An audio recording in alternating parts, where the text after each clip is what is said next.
Hello friends, आज हम 10th class की बुक फुटप्रिंट्स विदाउट फीट का 6th चैप्टर करेंगे, जिसका नाम है the making of a scientist. The making of a scientist एक साइंटिस्ट के बारे में कहानी है। इसको लिखा किसने है? Robert W Peterson. Robert W Peterson एक अमेरिकन राइटर हैं और इन्होंने पहले न्यूज़पेपर के बारे में लिखा, लेकिन बाद में ये एक फ्रीलांसर बन गए। इन्होंने बुक्स के बारे में और मैगजीन्स के बारे में आर्टिकल्स लिखने शुरू कर दिए। इस चैप्टर में ये हमें एक साइंटिस्ट के बारे में बताते हैं जिसका नाम है रिचर्ड एच एब्राइट। रिचर्ड एच एब्राइट कैसे एक साइंटिस्ट बने, और अगर मैं आपको बोर्ड पर बने हुए इस साइकिल को दिखाऊं तो आपने कभी सोचा भी नहीं होगा कि एक बटरफ्लाई के माध्यम से एक बच्चा किस प्रकार से बहुत बड़ा साइंटिस्ट बन जाता है। जैसे कि आपको दिखाई दे रहा है, यहाँ पर एक पत्ते पर कुछ एग्स हैं और एग्स उसके बाद क्या बनते हैं? वो कैटरपिलर बनते हैं, और कैटरपिलर के बाद साइकिल आगे बढ़ता हुआ क्या होता है? वे प्यूपा बनते हैं, और प्यूपा के बाद बटरफ्लाई का शेप ये इंसेक्ट धारण कर लेता है। तो इस इंसेक्ट के बारे में बड़ी डिस्कवरी करके रिचर्ड एच एब्राइट कैसे चरम सीमा पर पहुंचे, कैसे एक महान साइंटिस्ट बने, उसी के बारे में इस चैप्टर में बताया गया है। अगर जब चैप्टर शुरू होता है तो रिचर्ड एच एब्राइट के बारे में बताया गया है कि वो 22 साल के थे और उन्होंने अपने मित्र जेम्स आर वॉन्ग, ये इनके रूममेट थे, इनके फ्रेंड थे, इनके साथ एक डिस्कवरी की, एक खोज की। और खोज किस बारे में की? हाउ सेल्स वर्क, जो कोशिकाएं होती हैं वे कैसे काम करती हैं। और जब इन्होंने ये लेख लिख दिया, इसको पेपर पे पूरी थ्योरी को उतार दिया, तब एक मैगजीन जिसका नाम क्या है? वो साइंटिफिक जर्नल है, साइंस की चीज़ें ही अपने अंदर वो पब्लिश करती है। उसका नाम क्या है? Proceedings of the national academy of science. ये एक मैगजीन है। इसने रिचर्ड एच एब्राइट और जेम्स आर वॉन्ग की वो थ्योरी हाउ सेल्स वर्क को अपनी मैगजीन में प्लेसमेंट दी। उसको अपनी मैगजीन में क्या किया? पब्लिश कर दिया। और ये पहली बार हुआ कि इस मैगजीन ने स्टूडेंट्स की कोई बात, कोई डिस्कवरी अपनी मैगजीन में पब्लिश की हो। इसके बाद जब एब्राइट इस चीज़ से फेमस हो गया तो उसके अंदर बहुत सारी क्यूरियोसिटी पैदा हो गई। और किसके बारे में? बटरफ्लाइज के बारे में।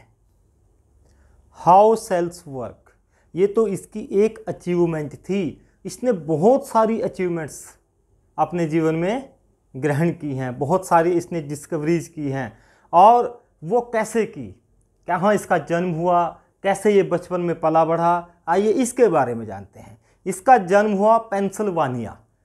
पेंसिल्वानिया एक स्टेट है अमेरिका का, वहाँ पर इसका जन्म हुआ। और बचपन में जब ये छोटा था तो इसके कोई प्लेमेट्स नहीं थे, कोई इसके साथी खेलने वाले नहीं थे जो उसके साथ फुटबॉल खेल सकें, बेसबॉल खेल सकें। तब इसने क्या किया? इसने बटरफ्लाइज, रॉक्स, फॉसिल्स, फॉसिल्स होते हैं जीवाश्म, जो जीव जंतु हैं उनके बचे हुए अवशेष, और कॉइन्स, इनको इकट्ठा करना शुरू कर दिया। इसने ये अपनी हैबिट बना ली। कईयों का शौक होता है, इसका भी क्या शौक था? इसने ये 4-5 चीज़ें, बटरफ्लाइज, रॉक्स, फॉसिल्स और कॉइन्स, इनको इकट्ठा करना, कलेक्ट करना शुरू कर दिया। और कब किया? जब ये नर्सरी में था, किंडरगार्टन। जब ये किंडरगार्टन अपनी क्लास में था, नर्सरी में जैसे बच्चे जाते हैं आंगनवाड़ी में, जब ये उस क्लास में था तब इसने ऐसा करना शुरू कर दिया था। एक चीज़ और, रात को ये तारों को देखता रहता था, स्टार्स को गेज करता रहता था।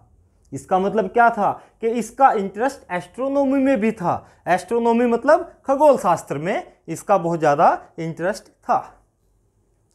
एब्राइट शार्प माइंडेड था, बहुत ब्राइट माइंड था उसका, और उसकी मदर हमेशा उसको एनकरेज करती थी, उसको प्रोत्साहित करती थी। किसके लिए? सीखने के लिए, और वह सीखता भी था। उसकी मदर उसको ट्रिप्स पे लेकर के जाती थी, और उसकी मदर ने उसको कुछ ऐसी चीज़ें ला करके दी थी जिसमें उसका इंटरेस्ट था। वो चीज़ें क्या थी? Telescope, microscope, camera, mountain material, mountain यानी कि पहाड़ी पर चढ़ने के लिए जिन मटेरियल्स की जरूरत होती थी वो उसको ला करके देती थी।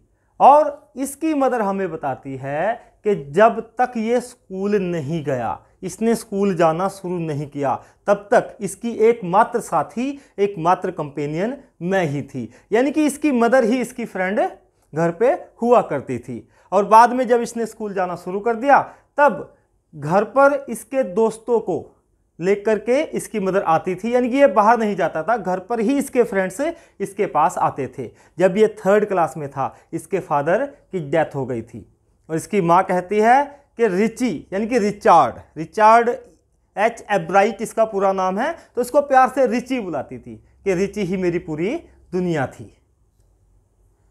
At the time of dinner, रात को डिनर होता है, इसकी माँ बताती है कि जब इसके पास कोई काम करने के लिए नहीं होता था, यानी कि डिनर हो गया उसके बाद इसके पास करने के लिए कुछ काम नहीं बचा, तो इसकी माँ इसको काम देती थी।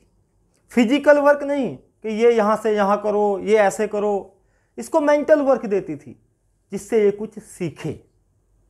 और इसके बारे में हमें पता चलता है जब ये 2nd क्लास में था, 2nd ग्रेड में था, तो इसने अपने आसपास घूमने वाली 25 स्पीसीज 25 प्रकार की जातियों की, समझ लो 25 प्रजातियों की बटरफ्लाइज को कलेक्ट कर लिया था।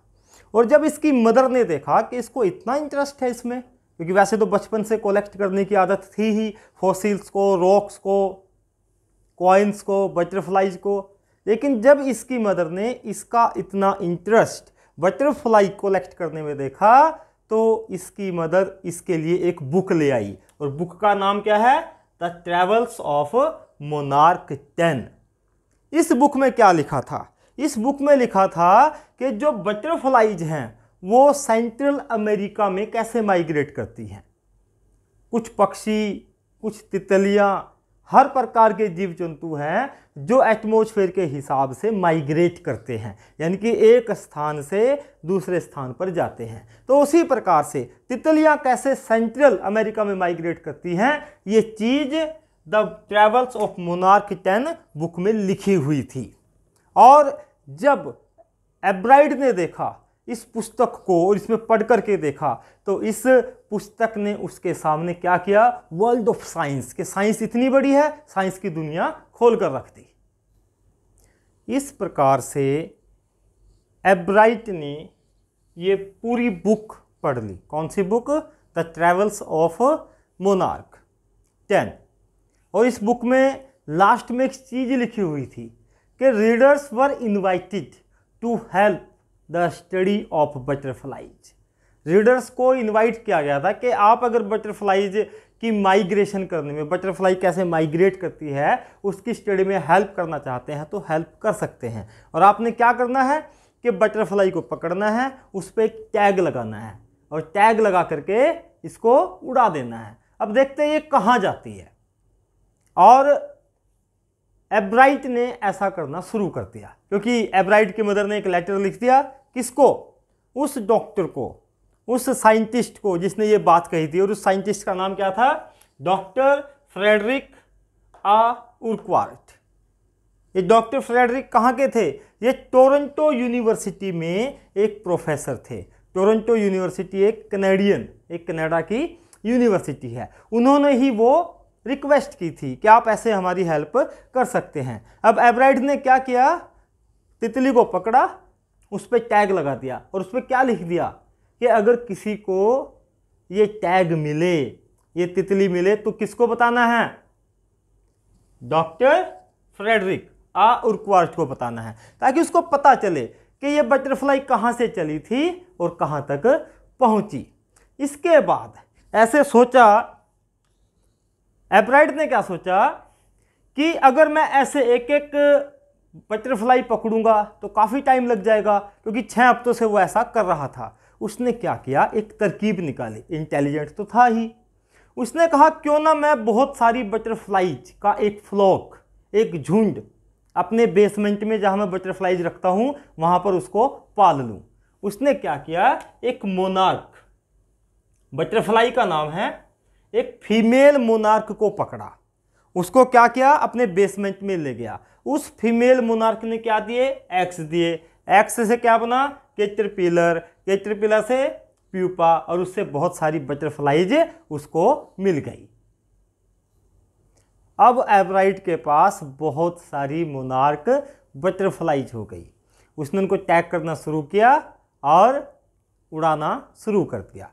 लेकिन अब उसको इस काम में इंटरेस्ट नहीं आ रहा था, ये टैगिंग करना, उड़ाना, क्योंकि एक तो ये बहुत ही मेहनत का काम था, बड़ा टेडियस वर्क था, बड़ा हार्ड वर्क था। और दूसरा जिस बात ने उसको निराश किया वो क्या बात थी कि केवल 2 ही बटरफ्लाईज रिकैप्चर की गई। रिकैप्चर यानी कि उसने उड़ा दिया तो आगे कहीं पे रिकैप्चर हुई, जिससे कि पता चला कि ये बटरफ्लाईज कहाँ जाती हैं। केवल 2 ही बटरफ्लाईज, और वो भी कितनी दूर, उसके घर से केवल 75 माइल्स दूर ही उन बटरफ्लाईज को रिकैप्चर किया गया।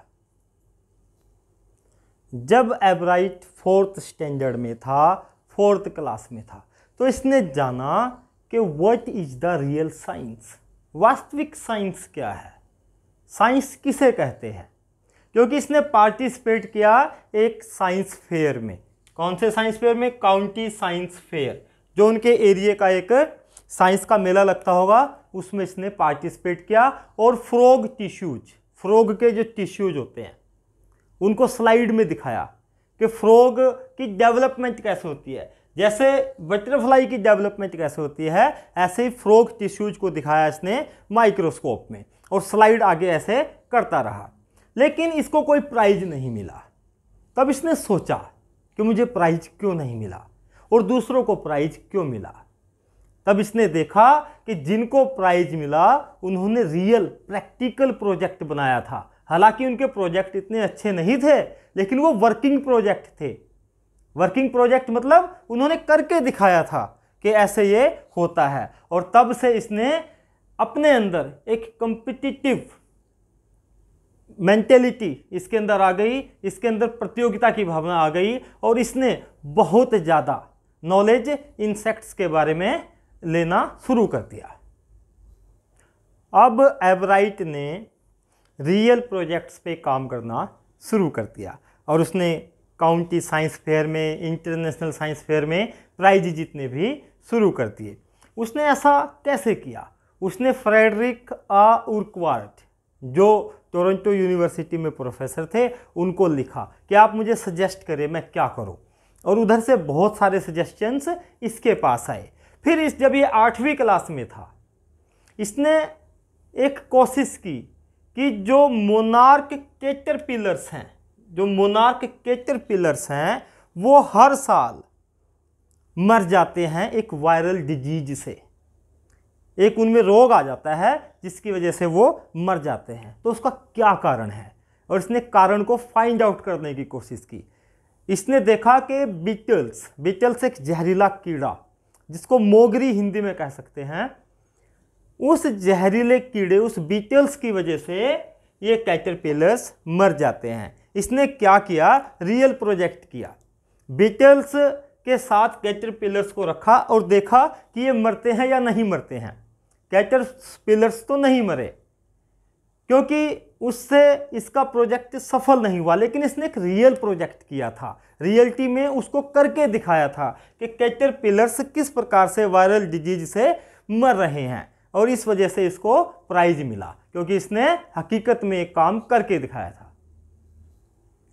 नेक्स्ट ईयर यानी कि 8वीं क्लास कर ली, उसके बाद 9th क्लास में आ गए, और उसने 2 प्रकार की बटरफ्लाईज के बारे में हमें बताया। एक बटरफ्लाई वाइसरॉय और एक मोनार्क। उसने क्या थ्योरी दी कि जो वाइसरॉय बटरफ्लाईज हैं वो मोनार्क को इमिटेट करती हैं। इमिटेट करना, नकल करना, कॉपी करना, कि वो उनकी कॉपी करती है मोनार्क की। अब ऐसा क्यों करती हैं, उसका रीजन दिया कि जो पक्षी हैं उनको वाइसरॉय जो बटरफ्लाईज हैं उनका टेस्ट अच्छा लगता है, और मोनार्क का टेस्ट अच्छा नहीं लगता। तो जो मोनार्क बटरफ्लाईज हैं, इसलिए उनका टेस्ट अच्छा ना लगे, वो हमें भी मोनार्क समझें, वाइसरॉय इनकी इमिटेशन करती हैं। और केवल एक पक्षी जिसका नाम बोला स्टारलिंग, स्टारलिंग बर्ड क्या होता है, मैना, वो बर्ड केवल मोनार्क को खाता है, मोनार्क बटरफ्लाइज को वो बर्ड ईट करता है, उसको खाता है, जबकि और दूसरे बर्ड्स सभी वॉइसरॉय को खाते हैं। तो वॉइसरॉय बटरफ्लाइज मोनार्क बटरफ्लाइज की इमिटेशन, नकल क्यों करते हैं, इसका रीजन एब्राइट ने दिया, और ये थ्योरी उसने करके दिखाई, प्रैक्टिकल करके दिखाया, और इसी वजह से जूलॉजी डिपार्टमेंट में उसको फर्स्ट प्राइज मिला और काउंटी साइंस फेयर में उसको थर्ड प्राइज मिला। अब 9th क्लास के बाद 10th क्लास में, यानी कि second year of high school में एब्राइट और एक्टिविटी करता रहा और डिस्कवरीज करता रहा, और उसने क्या डिस्कवर कर लिया, एक अननोन इंसेक्ट हार्मोन, अननोन जिसके बारे में जानकारी ना हो, जिसके नाम का ना पता हो, और उस अननोन इंसेक्ट हार्मोन के बाद एक थ्योरी और इजाद की, एक थ्योरी की और डिस्कवरी की, और थ्योरी क्या थी, लाइफ ऑफ सेल्स, जो हमने चैप्टर के शुरू में किया था, जो उसने 22 साल की उम्र में, हाउ सेल्स वर्क, सेल्स कैसे वर्क करती हैं, इस उपलब्धि तक एब्राइट कैसे पहुंचा, ये हम कर रहे हैं। तो अननोन इंसेक्ट हार्मोन क्या है, आइए इसके बारे में जानते हैं। जो मोनार्क बटरफ्लाई है, बटरफ्लाई कैसे बनती है, पहले एग्स, फिर कैटरपिलर, फिर प्यूपा। तो इसने देखा कि जो प्यूपा है उसके ऊपर 12 टाइनी गोल्ड स्पॉट्स हैं, 12 छोटे छोटे सुनहरे रंग के गोल्डन स्पॉट्स हैं। तो ये गोल्डन स्पॉट्स क्यों हैं, what is the purpose of these 12 golden spots, जो छोटे छोटे गोल्डन स्पॉट्स हैं उनका क्या पर्पज है, ये इसने खोजने की कोशिश की। सभी ने माना, एब्राइट खुद कहते हैं कि सभी ने ये मान लिया कि ये जो 12 छोटे छोटे गोल्डन स्पॉट्स हैं ये तो ऑर्नामेंटल हैं, इनकी सजावट के लिए हैं, इनको डेकोरेट करने के लिए हैं। लेकिन बाद में एब्राइट ने और इसके रूममेट जेम्स आर वोंग ने ये प्रूव किया और बताया कि इन 12 टाइनी गोल्ड स्पॉट्स में से एक हार्मोन निकलता है, और वो हार्मोन किसके लिए रिस्पॉन्सिबल है, वो हार्मोन रिस्पॉन्सिबल है for the development of a butterfly, के प्यूपा से बटरफ्लाई कैसे बनती है, वो हार्मोन इसके लिए रिस्पॉन्सिबल है। जब एब्राइट और उसके फ्रेंड जेम्स आर वोंग ने एक डिवाइस इजाद कर ली थी, उस डिवाइस से ये बताया था कि भाई इसके जो 12 टाइनी गोल्ड स्पॉट्स हैं वो बटरफ्लाई बनने के लिए रिस्पॉन्सिबल हैं, और जब इसको एग्जिबिट किया गया, एग्जीबिशन में रखा गया, तो इनको पहले काउंटी साइंस फेयर में फर्स्ट प्राइज मिला। अब काउंटी साइंस फेयर में कौन सा प्राइज मिल गया, फर्स्ट प्राइज। फिर कहाँ गए ये, इंटरनेशनल साइंस फेयर में गए, और इंटरनेशनल साइंस फेयर में इनको इसी थ्योरी के लिए थर्ड प्राइज मिला। अब जब third prize international science fair में मिल गया, तब एब्राइट को काम करने का मौका मिला किसमें, entomology laboratory of water read army institute of research, इसमें इसको काम करने का मौका मिला।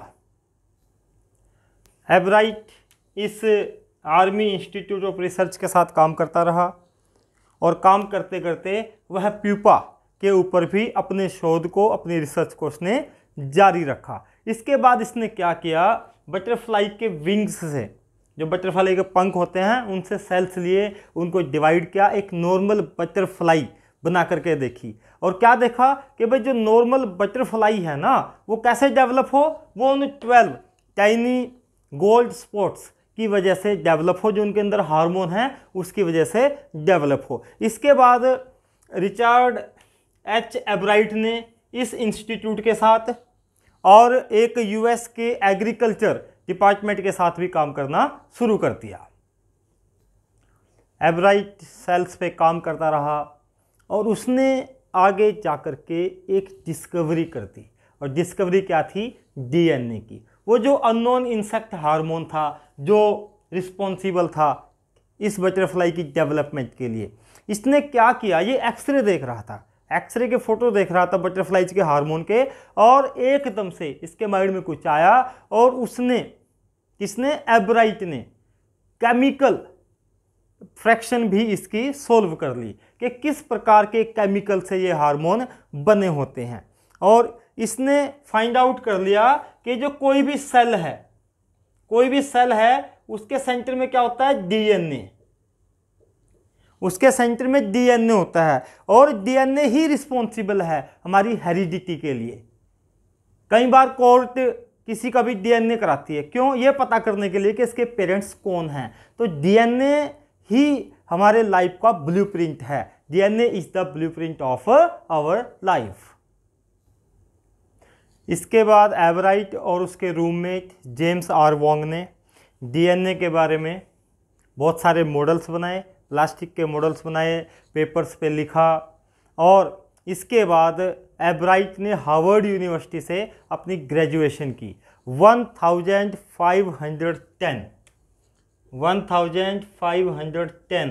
स्टूडेंट्स में से सेकंड पोजीशन हार्वर्ड यूनिवर्सिटी में एवराइट लेकर के आए। इसके बाद ये अपने एक्सपेरिमेंट करते रहे। तो हम क्या देखते हैं कि किस प्रकार साइंस में एवराइट का बहुत ज़्यादा इंटरेस्ट था और वे प्यूपा के हार्मोन से लेकर के हमारी जो सेल होती है उसकी रिसर्च तक पहुँचे। ऐसा माना जाता है कि अगर डीएनए के बारे में एवराइट के जो एक्सपेरिमेंट्स थे वो करेक्ट प्रूव हो जाते हैं तो कैंसर जैसी बीमारियां उनसे भी जूझा जा सकता है, उनको भी समाप्त किया जा सकता है। इस प्रकार से कितना महान साइंटिस्ट है ये। और ये केवल ऐसा नहीं है कि साइंस के फील्ड में ही अग्रणी है, साइंस के फील्ड में ही एक्सपर्ट है। ये एक चैंपियन डिबेटर है। डिबेटर क्या होता है? जो डिबेट करते हैं, बहस करते हैं। इसको अच्छा लगता था। ये ग्रेट पब्लिक स्पीकर था, पब्लिक में बहुत अच्छा वक्ता था, ये पब्लिक में बहुत अच्छे से बोल सकता था। बोट रेसर था, एक अच्छा यानी कि प्लेयर भी था और एक्सपर्ट फोटोग्राफर भी था। रिचर्ड एच एवराइट इस ऊंचाई तक पहुंचे, उसके बारे में अपने एक अध्यापक को ये नहीं भूलते हैं। इनके एक सोशल स्टडीज़ के अध्यापक थे, एसएस पढ़ाते थे, रिचर्ड वियरर। ये इन्हें एक पब्लिक ओरेटर बनाना चाहते थे और इन्होंने इनको एक अच्छा स्पीकर बनाया भी। एवराइट कहते हैं कि उनके जो टीचर थे, अगर ये ना होते तो शायद वो इतनी डेवलपमेंट ना कर पाते, क्योंकि इनके एसएस के इस अध्यापक ने इनको बहुत चीज़ें सिखाई जिससे इनका माइंड ओपन हुआ। और इनके अध्यापक भी एवराइट के बारे में एक बात कहते हैं कि जब ये 3 से 4 घंटे रात में मेरे पास गुजारता था अपनी रिसर्च के बारे में। किस रिसर्च के बारे में? जिसके बारे में इसको डिबेट करनी है। 3-4 घंटे वहाँ पर अपने टीचर को देना और उसके अलावा बटरफ्लाइज को कलेक्ट करने में भी टाइम देना। इनके अध्यापक ने कहा है कि ये एक अच्छे कंपटीटर थे। कंपटीटर मतलब प्रतियोगी थे। और ये इसलिए नहीं थे कि ये प्राइज जीतना चाहते थे, हालांकि बचपन में इनके माइंड में आता था कि मैं प्राइज क्यों नहीं जीत पाया, लेकिन ये प्राइज जीतने के लिए नहीं, ये अपना सर्वोत्तम देना चाहते थे कि जो भी इन्होंने एक्सपेरिमेंट किए हैं वो बिल्कुल बेस्ट हों, ये अपना पूरा बेस्ट दे पाएँ। तो इस प्रकार से हमने जाना कि रिचर्ड एच एवराइट कितने महान साइंटिस्ट हुए, जिन्होंने हमें सेल्स के बारे में कि सेल्स कैसे काम करती हैं, सेल्स के केंद्र में एक डीएनए होता है, उसका क्या रोल है, प्यूपा के ऊपर 12 टाइनी गोल्ड स्पॉट्स हैं, उनकी क्या भूमिका है, वे क्या रोल प्ले करती हैं। इस प्रकार से हमने इस चैप्टर के बारे में जाना। आपको चैप्टर अच्छे से समझ में आ गया होगा। आप मेरे चैनल को सब्सक्राइब करें, वीडियो को लाइक और शेयर अवश्य करें, बेल आइकन को जरूर प्रेस करें ताकि आने वाले वीडियोज़ के नोटिफिकेशंस आपको मिलते रहें। Thank you, have a nice time.